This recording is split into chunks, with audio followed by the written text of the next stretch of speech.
de agora, o resumo dos fatos que são notícia no seu estado, no Brasil e no mundo. Jornal Central. Jornal Central. Compromisso com a imparcialidade. Uma produção do Departamento de Jornalismo da Central de Notícias. Imprensa do Maranhão de luto. Morre o jornalista Roberto Fernandes do Sistema Mirante de Comunicação. O apresentador não resistiu às complicações do Covid-19. Morre também o radialista Rony Moreira da Rádio Timbira AM.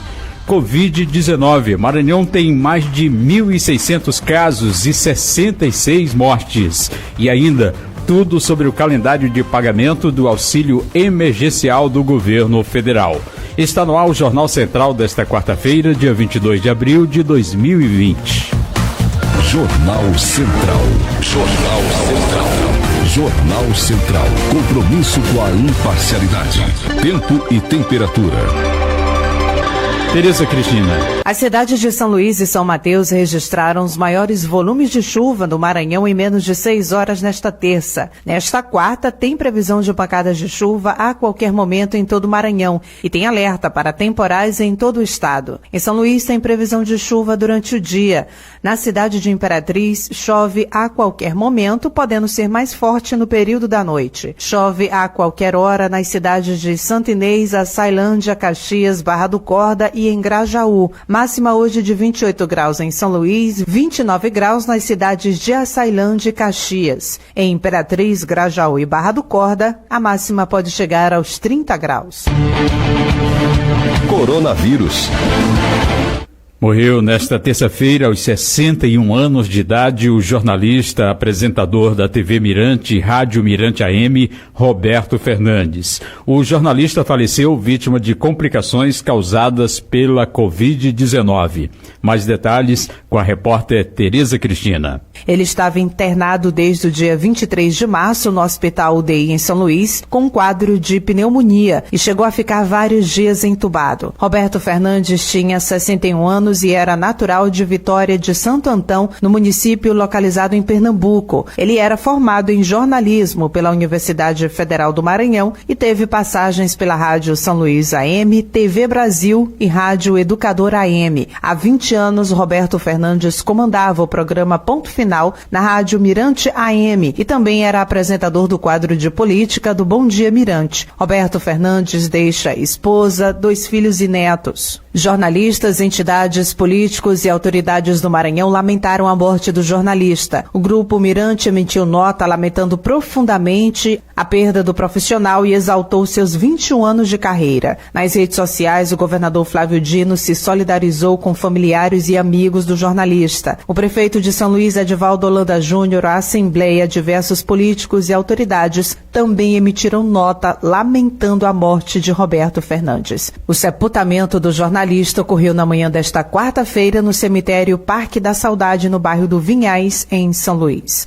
O horário da cerimônia não foi divulgado e foi fechado para apenas 5 pessoas. Central de Notícias, de São Luís, Tereza Cristina. Em Brasília, os deputados lamentaram a morte do jornalista Roberto Fernandes. Vamos até lá com o nosso correspondente Nildo Costa. Vários políticos repercutiram aqui em Brasília a morte do jornalista Roberto Fernandes, vítima do Covid-19. O deputado Hildo Rocha, do MDB, destaca as qualidades de Roberto Fernandes. Roberto Fernandes soube, como poucos, construir uma reputação inabalável, inigualável, mérito esse conquistado graças à sua inteligência, à sua simplicidade, humildade e dedicação ao trabalho que realizava com extraordinária competência. O Roberto Fernandes deixa um legado, deixa uma grande saudade, um vácuo no campo do rádio jornalismo maranhense. O deputado Kleber Verde, do Republicanos, presta solidariedade aos familiares do jornalista. Nesse momento de tristeza da sua partida, quero desejar os sentimentos à sua família, aos amigos que o tinham como alguém muito especial. Portanto, perde a boa imprensa, perde o bom jornalismo. E, acima de tudo, perdemos um grande amigo e um grande comunicador. O deputado Pedro Lucas, do PTB, disse que Roberto Fernandes significava honestidade. O Roberto significava muito além de ser um bom profissional. O Roberto era um bom pai, um bom homem. O Roberto é o significado de muita honestidade, poderia resumir assim. O secretário de Meio Ambiente do Distrito Federal, Sarney Filho, escreveu uma mensagem lamentando a morte do jornalista, ressaltando o luto da família Mirante e a família Sarney. Central de Notícias, de Brasília, Nildo Costa. E morreu também nesta quarta-feira o radialista Rony Moreira, que fazia parte da equipe de esportes da Rádio Timbira AM e também colaborador da Central de Notícias. O nosso repórter Adilson Souza tem mais informações. A imprensa do Maranhão está de luto. Em menos de 24 horas, depois da notícia do falecimento do jornalista e radialista Roberto Fernandes, de 61 anos de idade, vítimas do Covid-19, agora amigos de trabalho, familiares de Rony Moreira, que desde 2009, dedica seu trabalho na área esportiva na Rádio Timbira, nos deixou. Rony Moreira tinha 37 anos de idade e estava fazendo tratamento de saúde há vários anos. Segundo informações da família, em decorrência da doença artrite e um elevado quadro depressivo, o estado de saúde dele se agravou. A família informou ainda que não existe confirmação de contaminação do coronavírus. Rony Moreira também passou pela Rádio Universidade FM e a Rádio Mais FM. A direção da Rádio Timbira emitiu nota de pesar, se solidarizando com a família neste momento de dor. De São Luís, Adilson Souza, Central de Notícias. A equipe da Central de Notícias lamenta a morte precoce do nosso colaborador e solidariza-se com familiares, amigos e colegas de trabalho. Também lamentamos profundamente a morte do nosso colega Roberto Fernandes. No próximo bloco, Maranhão tem mais de 1.600 casos de coronavírus e 66 mortes. Jornal Central. Oferecimento Sebrae. Empreendedorismo que transforma.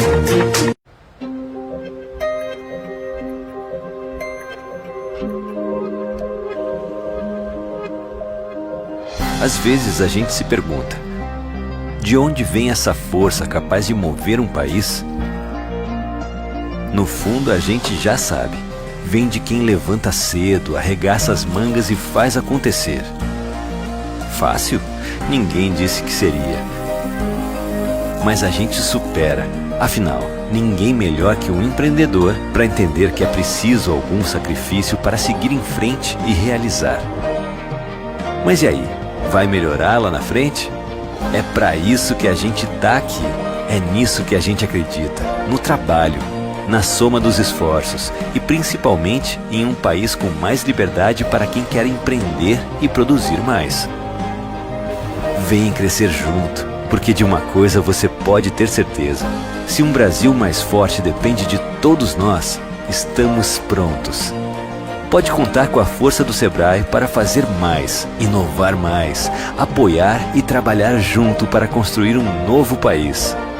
Sebrae. A força do empreendedor brasileiro. O governo do Maranhão informa: devido à pandemia do novo coronavírus e ao crescimento de novos casos da doença no Brasil, é necessário que todos tenham consciência da gravidade do problema e tomem medidas urgentes para evitar que o vírus se alastre em nosso estado. Se você apresenta sintomas de gripe, fique em casa por 14 dias obrigatoriamente. O isolamento deve ser imediato, pois reduz o risco de contágio e faz a diferença no controle do vírus. Dúvidas? Ligue 136 ou acesse ma.gov.br/coronavírus. Governo do Maranhão. Voltamos a apresentar Jornal Central. Jornal Central. Coronavírus. O estado do Maranhão já tem mais de 1.600 casos confirmados de Covid-19 e 66 óbitos pela doença. Os detalhes do último boletim da Secretaria de Estado da Saúde com a repórter Taliana Luiz. Subiu para 1.604 o número de casos positivos para a Covid-19 no Maranhão, segundo o último boletim divulgado pela Secretaria de Estado da Saúde na noite desta terça-feira. O boletim informa ainda que subiu para 66 o registro de óbitos. Dos 6 novos óbitos, 4 são de São Luís, 1 da Raposa e 1 de São José de Ribamar. A idade das vítimas variam de 51 a 79 anos. Quanto aos profissionais de saúde infectados, já são 199. Destes, 84 já estão recuperados. No total, 159 pessoas já se recuperaram da doença em todo o estado. Atualmente, 42 municípios maranhenses têm casos confirmados do novo coronavírus. Os municípios com mais número de casos são São Luís, com 1.300, São José de Ribamar, com 111, Passo do Lumiar, com 51 e Imperatriz, com 47. Central de Notícias, de São Luís, Taliana Luiz. Falamos na edição de ontem do Jornal Central que será obrigatório em todo o estado o uso de máscaras. Para suprir a demanda, o governo anunciou que vai comprar 300 mil máscaras feitas por costureiros da ilha de São Luís e região Tocantina. Vamos conferir na matéria de Rafaela Rodrigues. O governo do Maranhão lançou o edital para comprar 300 mil máscaras de tecido feitas por costureiros e costureiras da ilha de São Luís e da região Tocantina. O presidente da empresa Maranhão Parcerias, Antônio Nunes, explica detalhes do processo seletivo. Foi lançado o edital de credenciamento número 5/2020 para credenciar costureiros e costureiras para fornecimento de máscaras de tecido. Esse credenciamento ele está aberto desde o dia 20 até o dia 27. Poderá ser feito através do e-mail credenciamento05.2020@mapa.ma.gov.br. São máscaras de tecido cujo modelo deve seguir o padrão da Anvisa. O credenciamento é destinado a 300 profissionais, 220 vagas para São Luís, abrangendo São José de Ribamar, Raposa e Passo do Lumiar, e 80 vagas para a região Tocantina. O edital só vale para pessoas físicas. Cada máscara será adquirida por R$ 2,50, no limite máximo de 1.000 unidades para cada credenciado, ou seja, com valor de até R$ 2.500 para cada costureiro ou costureira. O resultado do edital será divulgado no dia 30 de abril. De São Luís, Rafaela Rodrigues. E a Secretaria de Estado da Fazenda terá novo horário para atendimento presencial. Vamos conferir na matéria de Wesley Maranhão. A Secretaria de Fazenda do Estado do Maranhão, a Cefaz, decidiu estimular a utilização de canais remotos, a fim de manter o padrão de isolamento social exigido para o controle da Covid-19. Fernando Rezende, assessor de desenvolvimento institucional da Cefaz, destacou a importância do atendimento remoto e enfatizou a sua praticidade. A Secretaria da Fazenda resolveu definir o seu atendimento a partir do dia 22 de abril para o horário das 13 às 19 horas. Anteriormente, desde o início da pandemia da Covid, a Secretaria da Fazenda vinha fazendo seu atendimento direto das 8 às 19 horas, mas agora resolveu reforçar o atendimento remoto a partir dos canais eletrônicos, por meio de e-mail, telefones e também WhatsApp, e todos os contribuintes poderão tirar suas dúvidas por meio desses canais. O atendimento presencial da Cefaz, a partir desta quarta-feira, dia 22, funcionará das 1h da tarde às 7 horas da noite. Os contribuintes dos tributos estaduais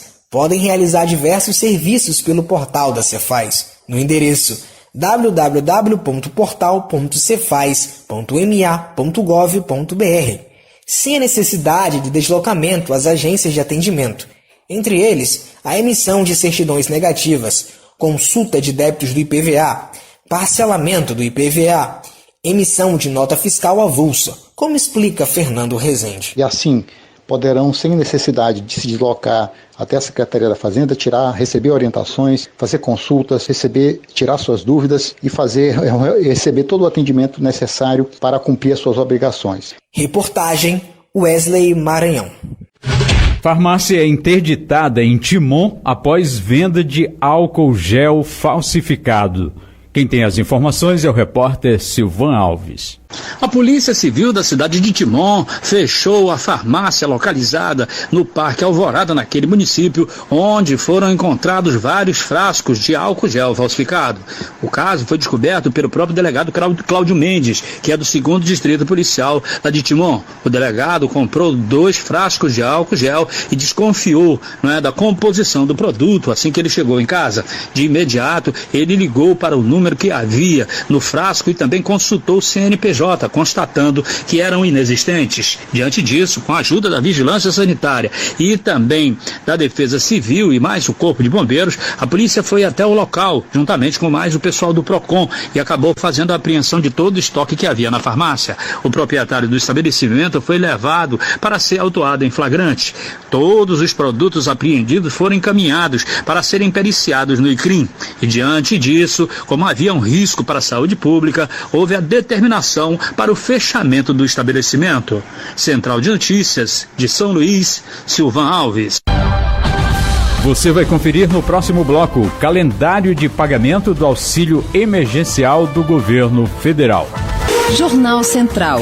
Oferecimento Sebrae. Empreendedorismo que transforma. O que o país deve.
Nossa equipe, a Polícia Militar disse que se trata do corpo de um homem. Esse ainda não foi identificado. Central de Notícias. Com informações de Codó, Antônio Silva. Serviços e utilidade pública. Confira o calendário de pagamento do auxílio emergencial de R$ 600 e de R$ 1.200 com o repórter José Carlos. Trabalhadores informais e pessoas inscritas no Cadastro Único de Programas Sociais do Governo Federal, CadÚnico, nascidas em janeiro e fevereiro, vão receber na quinta-feira, dia 23, a segunda parcela do auxílio emergencial de R$ 600. Para as mães solteiras, será de R$ 1.200. O anúncio foi feito nesta segunda-feira, dia 20, pelo presidente da Caixa Econômica Federal, Pedro Guimarães. Na sexta-feira, dia 24, será a vez de os beneficiários nascidos em março e abril receberem a segunda parcela. No sábado, dia 25, o pagamento será feito aos beneficiários nascidos em maio e junho. Na segunda, dia 27, receberão os nascidos em julho e agosto. Na terça, dia 28, os nascidos em setembro e outubro.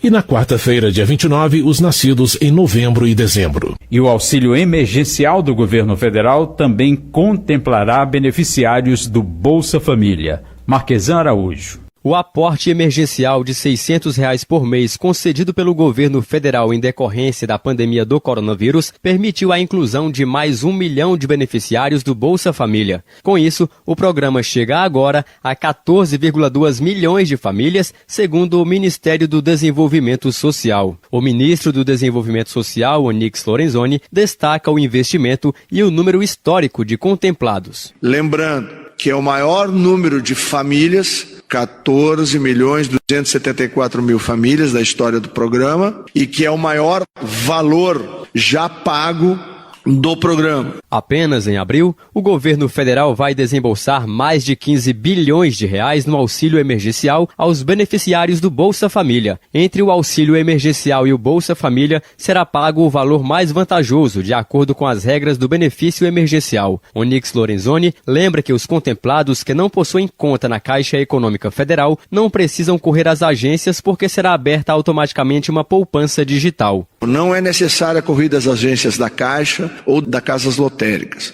A poupança digital é gratuita e aberta automaticamente. É possível pagar toda e qualquer conta nessas contas digitais. As transferências são ilimitadas entre contas caixas. Tem 3 transferências absolutamente gratuitas para outros bancos. O auxílio emergencial será pago por 3 meses. Famílias que recebem o Bolsa Família vão receber uma mensagem no extrato bancário informando sobre o pagamento do auxílio emergencial. Todas as informações sobre o benefício estão no site auxilio.caixa.gov.br. Reportagem Marquesan Araújo. Aposentados terão descontos de parcelas do empréstimo consignado em folha de pagamento. Beatriz Albuquerque. Os aposentados que tiverem empréstimos consignados terão um alívio. É que a Justiça determinou a suspensão da cobrança de 4 parcelas de todos os débitos na folha de pagamento referentes a essa modalidade de empréstimo. A medida vale tanto para os aposentados do INSS quanto para os do Serviço Público. A decisão foi do juiz Renato Coelho Borelli, da Justiça Federal do Distrito Federal, que defendeu que a liberação de cerca de 3,2 trilhões de reais pelo Banco Central não chegou em sua grande totalidade às mãos daqueles atingidos pela pandemia. A decisão atende a um pedido feito em ação popular de autoria do advogado Márcio Casado. De acordo com o documento, a decisão beneficia diretamente pelo menos 62 milhões de pessoas entre aposentados, correntistas e donos de empresa. A ação popular justifica ainda que as dívidas dos aposentados brasileiros chegam a 138 bilhões de reais, com descontos mensais de 1,1 bilhão, sendo que essa é a parcela da população mais vulnerável à Covid-19. Da Rádio Nacional em Brasília, Beatriz Albuquerque. Você confere no próximo bloco. Fiocruz aponta que 73% das notícias falsas sobre o coronavírus são veiculadas pelo WhatsApp. Jornal Central. Oferecimento Sebrae. Empreendedorismo que transforma. O governo do Maranhão informa. Devido à pandemia do novo coronavírus e ao crescimento de novos casos da doença no Brasil, é necessário que todos tenham consciência da gravidade do problema e tomem medidas urgentes para evitar que o vírus se alastre em nosso estado. Se você apresenta sintomas de gripe, fique em casa por 14 dias obrigatoriamente. O isolamento deve ser imediato, pois reduz o risco de contágio e faz a diferença no controle do vírus. Dúvidas? Ligue 136 ou acesse na.gov.br/coronavírus. Governo do Maranhão.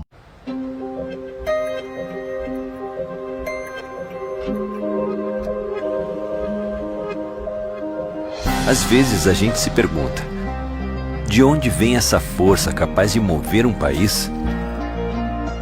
No fundo, a gente já sabe. Vem de quem levanta cedo, arregaça as mangas e faz acontecer.